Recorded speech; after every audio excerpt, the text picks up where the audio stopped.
What's going on? You live with another podcast episode from Couch's perspective. I'm getting kind of hyped. I'm hearing a lot of noise out here. So, let's get into it. Let's just dive into this. We ain't got time to waste. It's been a while since I've been on. So let's just dive into it. We got college football to talk about first. Okay. They got a date of September 26th when this college football is going to take off. 10-game schedule. Okay. So I'm just happy to hear about college football just starting, period, because I didn't have no OTAs, I didn't have no training camp. It's just starting for all the NFL teams. But as far as college football, I've been hearing a lot of good picks from my LSU Tigers. I've been hearing a lot of good picks from a lot of other college football teams. I'm ready to see some action. I'm ready to see some hitting. This got to blow over. So September 26th, we finna see what's gonna go down. It's got some news that just came out really like a week ago maybe. Notre Dame will probably be going to the ACC, will be going to the ACC and playing in the Clemson bracket with the Clemson Tigers, Maryland, North Carolina. So they will be in the ACC. So that's something good to look at because Clemson needs some competition over there. So the more competition we can throw in the ACC, the better, because some of the ACC games are boring. We got no competition over there. North Carolina been good the last couple of years. Maryland been okay. They always have an okay team. But we need some competition over there in that ACC bracket. So that's good news. So Clemson won't have just an easy run over schedule that they have normally all the time. Look, another thing that came out that Georgia will not be playing Georgia Tech this year. And that's kind of huge because Georgia and Georgia Tech been playing against each other for the longest. I don't know how many years it's been. It's probably the last time they haven't played is back in the 1950s. Look it up. I don't know, but I'm throwing that number out. It's been a long time. Also, Florida. Alabama will be added to your schedule this year. Alabama and Vanderbilt. So for all you Florida fans who thought your schedule was already hard, it's gotten harder because you got Alabama on your schedule now. I talked to my boy Vlad. He might be on the podcast. And he seemed to not be scared, but everybody know you're scared, bro. Alabama, nobody want to face Alabama, okay? Nobody want to face Alabama. Georgia got to play them this year. We play them this year. We meaning LSU. We play them every year, so it's nothing new to us. It's just another game when we play them guys, and it's a competition game. So the Florida game, when they played them last time, I think it was 56-17. It was a blowout, but I think Florida got Dan Mullen, so it's going to be a more competitive game. I would love to see Florida play Alabama, and it's going to be a good game this year. But the sad thing about it, I don't think Florida plays Florida State. That's kind of weird to not see that Florida and Florida State game. But you know, it is what it is. It's going to be a different season. You got a 10-game season. And it's a lot of things that's going to come out. So be on the lookout for college football. I know I am. I'm glued to the TV. I'm glued to my my XM radio. So if I have any more news come out, I sure will give it to you on this platform. Okay, let's move on to football. You got news like AB. You know, AB always in trouble. So he's got, I think it's a 6-game suspension. Russell Wilson want him to play for the Seahawks bad. Every time you look at the NFL, that's all they're talking about is Russell Wilson, want another weapon. But, you know, it's going to come with a 6-week game suspension due to what he did with old girl. I'm not going to get into that because I don't really know anything about it. But it's because of what happened with the trainer of the girl. Okay? Next, we got my Atlanta Falcons. Darqueze Dennard is coming to the A. So be on the lookout for this dude. He's 28 years old. He played for the Bengals for his entire career. He came from Michigan State. He was an outstanding player at Michigan State. First round pick. First round talent. 24th pick. He played in 9 games last season. He was hurt with a knee injury. So he had 31 tackles last season. But also he's a ball hawk. And one thing I like about him, he's physical. He can tackle. So this guy right here is going to add a presence for the Atlanta Falcons. On the other side of Isaiah Oliver. So a lot of people say, oh, he's the insurance policy for for Oliver. I think not. I think he's actually going to fill in that gap for AJ Terrell, because AJ Terrell is a rookie cornerback we drafted in the first round this year. He's not ready. No OTAs. He's green out there on the field. He hasn't had any training. He probably did some outside training with some of the guys who have their performance training at different colleges and fields. But I'm talking about no contact sports since he was since the national championship when my LSU Tigers beat them up. So his last memory of actually one-on-one is him getting torched by Ja'Marr Chase. Not dogging the boy out because I think he's a good talent. Nobody really could guard Ja'Marr Chase against nobody guarded Ja'Marr Chase with any type of nothing. So Ja'Marr Chase was a dog, so nobody really guarded him.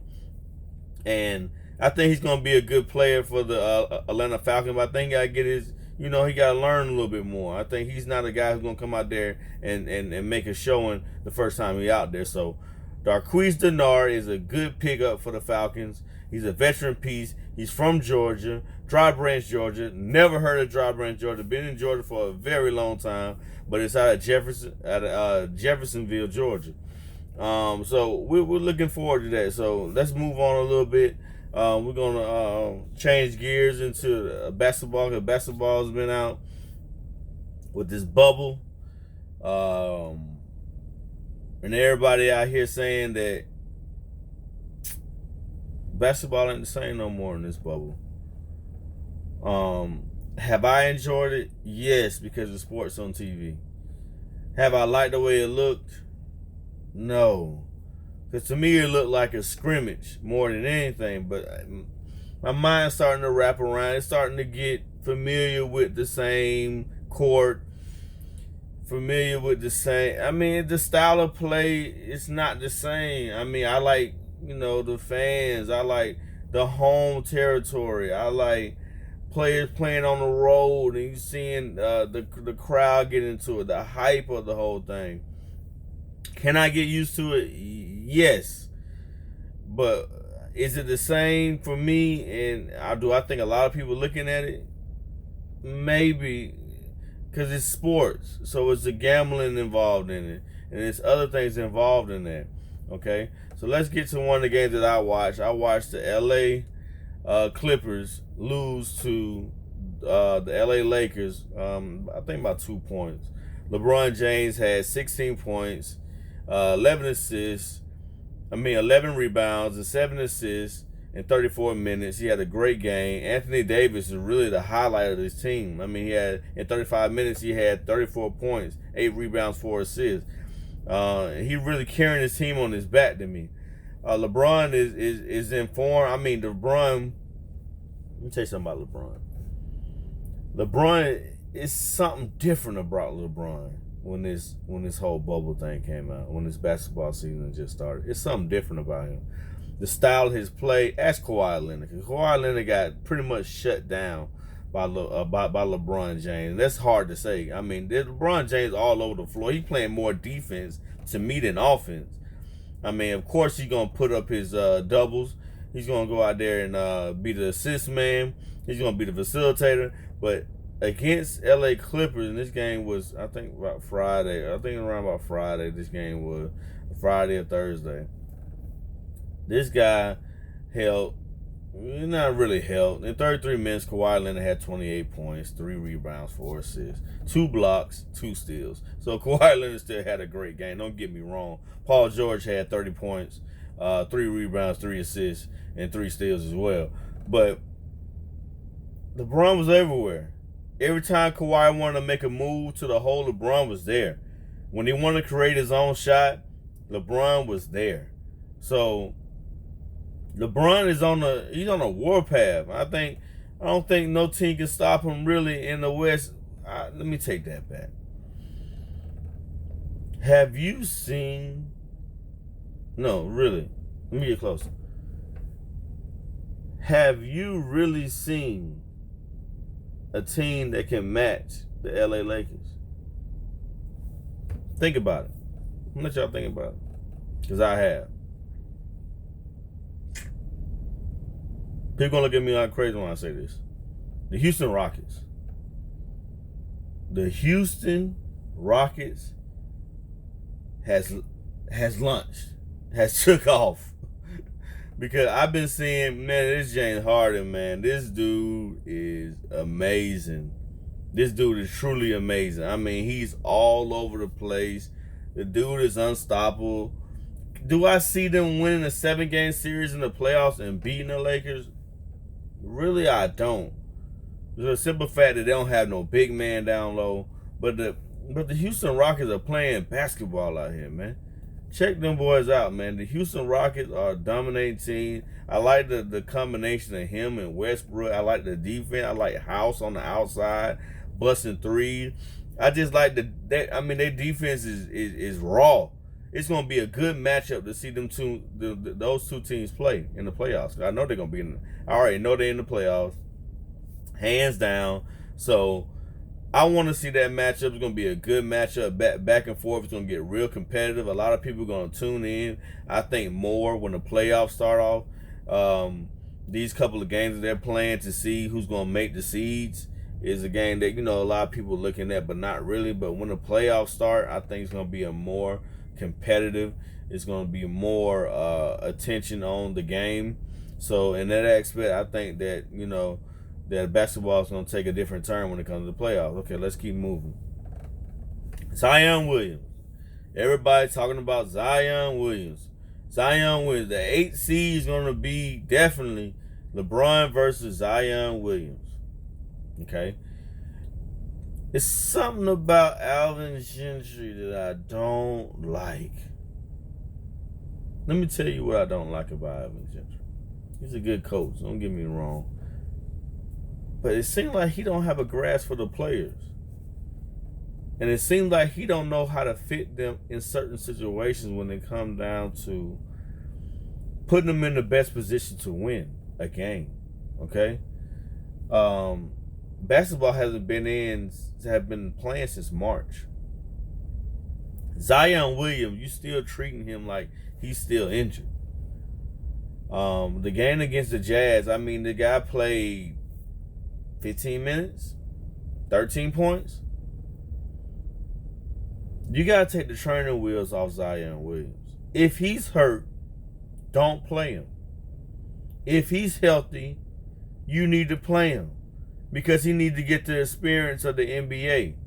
He hasn't had an experience of 35 minutes, 28 minutes, 33 minutes. Let the boy play. Because I'm going to tell you why. Last night, the Pelicans beat the Grizzlies. Okay? Zion Williams had 25 minutes, 23 points. With a win, 109-99. Okay? So Zion Williams, you got to take the training wheels off. That dude is a dog, man.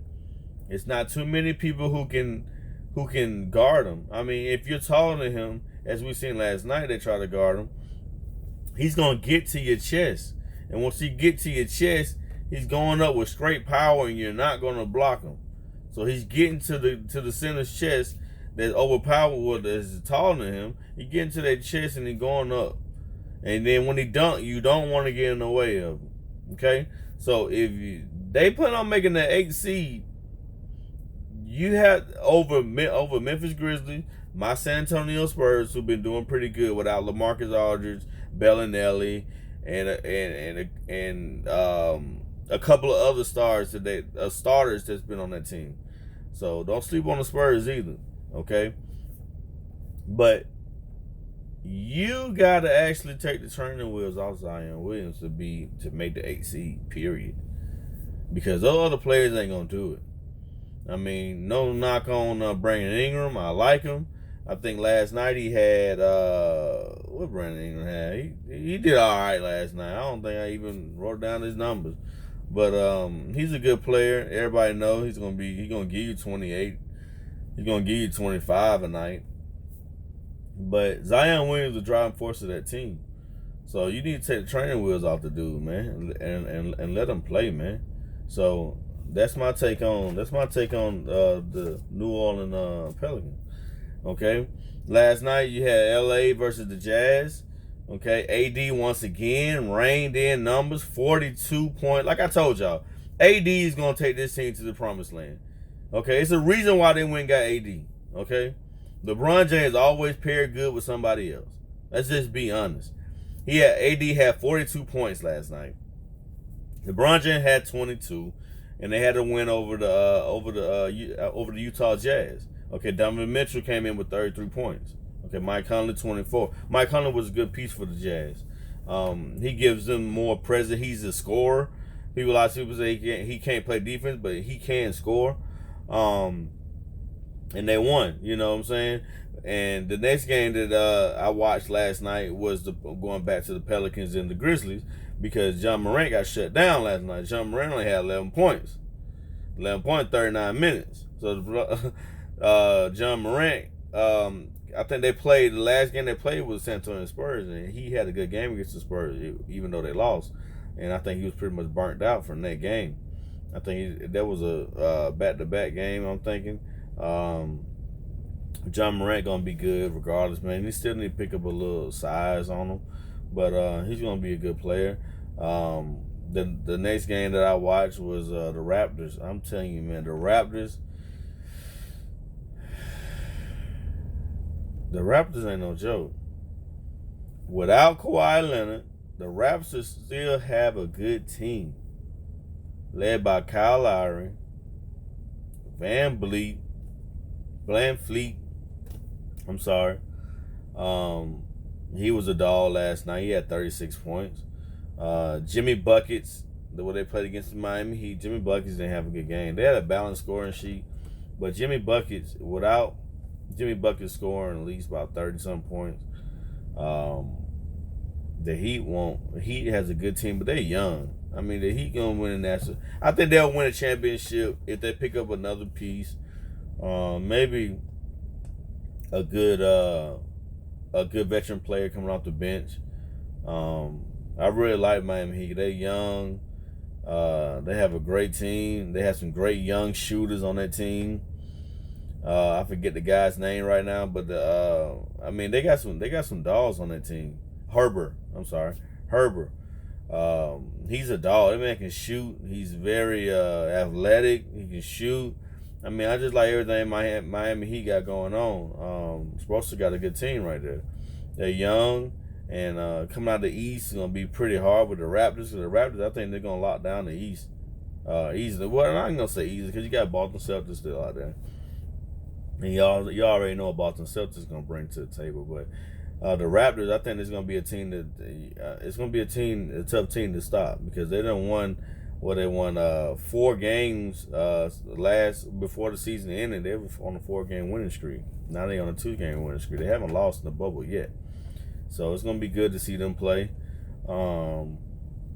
Let's go to the next thing. The Thunder finally lost. They lost last night to the Nuggets in overtime.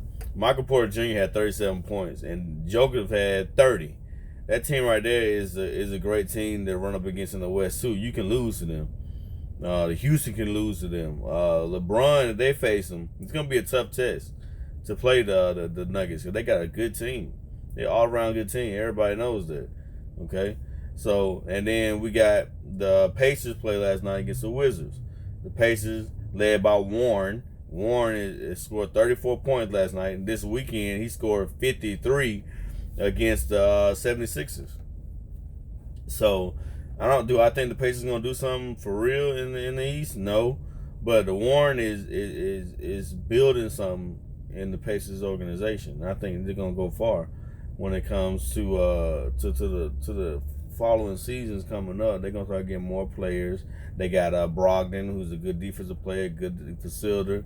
I think he's more of he's a scorer, but he's more defensive player. I like him. Coming out of I think he came out of Villanova. He's a good player. I always had him. He played previously for the Milwaukee Bucks, and the Bucks aren't a team to sleep on either. They're just not on. I don't think they played last night, but Bucks, Bucks and Giannis and all them boys, they're dogs. Also, there's gonna be a good team. The East is loaded. Don't get me wrong. The West is loaded. The East is loaded too, and it's about time that the East and the West was still on the same. Are on the same terms when it comes down to power. Now it's power in the East. It's power in the West and it's power in the East now. Everybody wants to see LeBron James versus Giannis in the championship, hands down. But you got a team like the Raptors gonna give the Bucks a challenge. Don't forget about the 76ers. Okay? Don't forget about Boston. So the East is getting deep. You know what I'm saying? So you can't just run to the East and think you're gonna just go get a championship like back in the days when the Cleveland used to do it and just go and get championship after championship. It's not like that no more. Now you have more of stronger teams in the East now. Okay? So the West is strong now and the East is strong. So it's gonna be a competitive playoff series this year. If everything go right, no COVID tests, no players left for COVID tests. You gotta think about too, when they come down to the West, LA ain't got it easy as you think they do. I keep bringing up Kawhi Leonard knows LeBron James, and you gotta think about it. Lou Williams wasn't playing when LeBron beat LA Clippers. Lou Williams is a big factor when it comes down to the LA Clippers. Trust me. So it's not going to be an easy role for LeBron. Nothing is easy this year in basketball. Nothing's going to be easy in the future for basketball when it comes down to a player just taking over. It's not going to be like that. Because everybody's getting stronger out there. Okay? So let's dive into a little bit. Let's switch gears. We're going to go to baseball.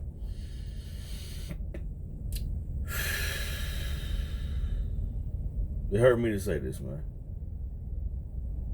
I almost cried last night, bro. Straight up. Cried. Mike Soroka went down with Achilles injury. You see my face? You see that pause? Another pause. Braves were doing good, man. Braves finna shut out the Mets. Braves have been playing wonderful, even though I have question marks still about pitching of sort. When it comes to the playoffs, it's going to be very difficult for the Braves to win the playoffs because they go back to pitching again. The hitting's been good. Dansby Swanson been electrifying. Zuna been good.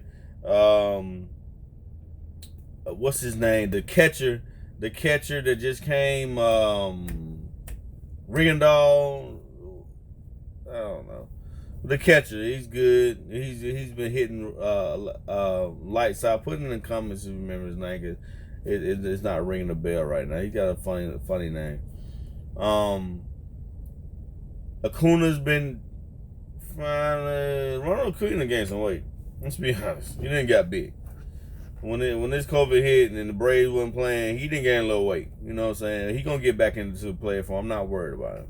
Albie's been looking good. But Dansby Swanson been a hero for the Braves.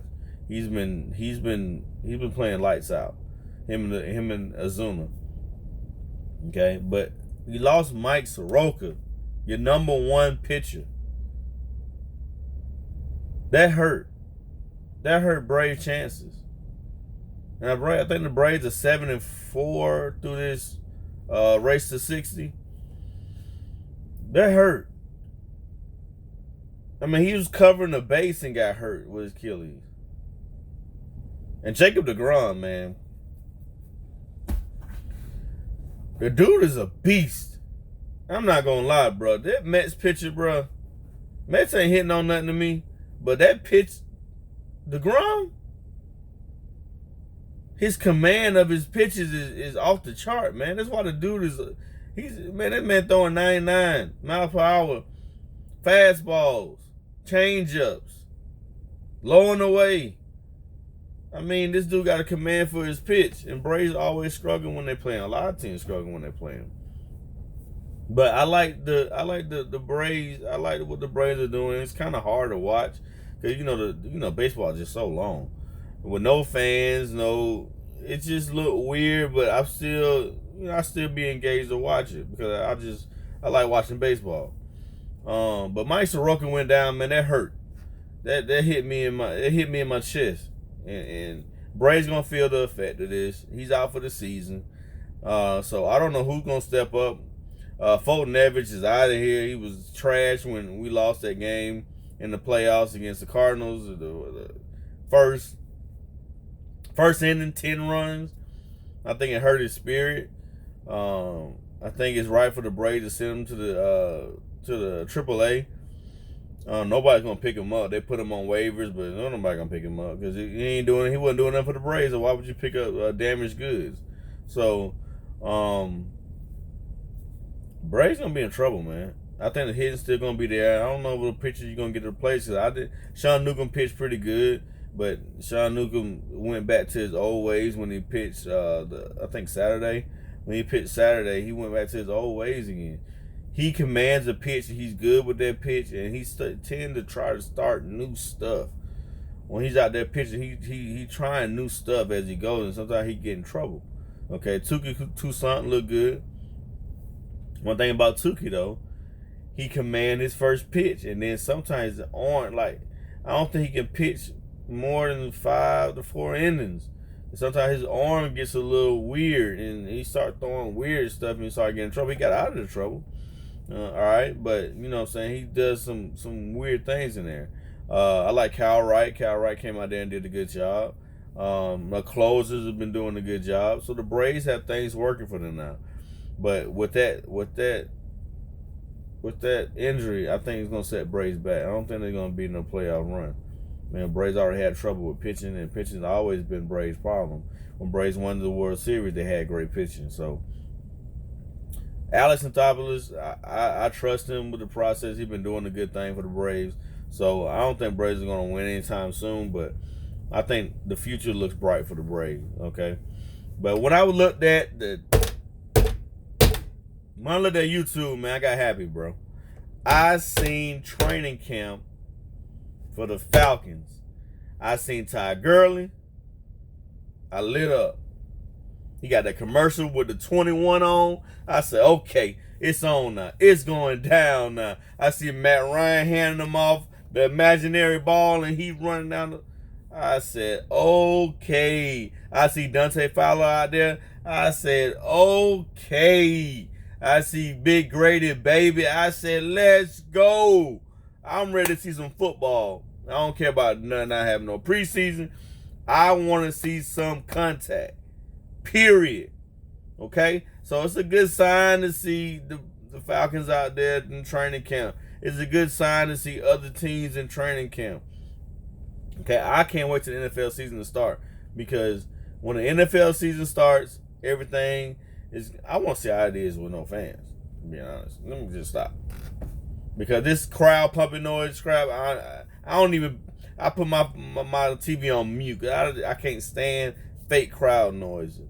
I like the real thing. They said they're going to let over like 50,000 people inside of Mercedes-Benz Stadium to watch the game. I want to see how that turned out. There's not a lot of people, but it's better than no people. So I'm just intrigued to see sports. I want to see football. I'm a football fan, man. More than basketball, more than baseball, I'm football 100%. So I'm happy to see that Ty Gurley out there. I'm happy to see the guy back on the field. There's a couple of guys who tested positive for COVID. I want to see the process that the NFL handles this in.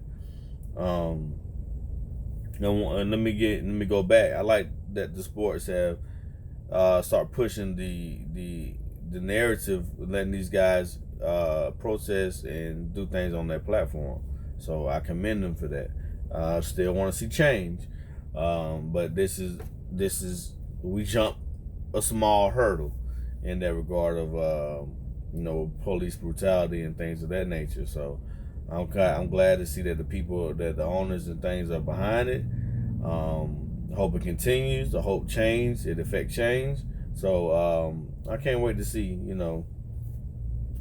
football. So let's get back to sports. Let's get back to living. Let's get back to being great. Once again, this is the Couch's Perspective. This is your boy JB with another video. Like, subscribe, comment below, please. Every time you hit that like button, it helps out. It helps the channel out.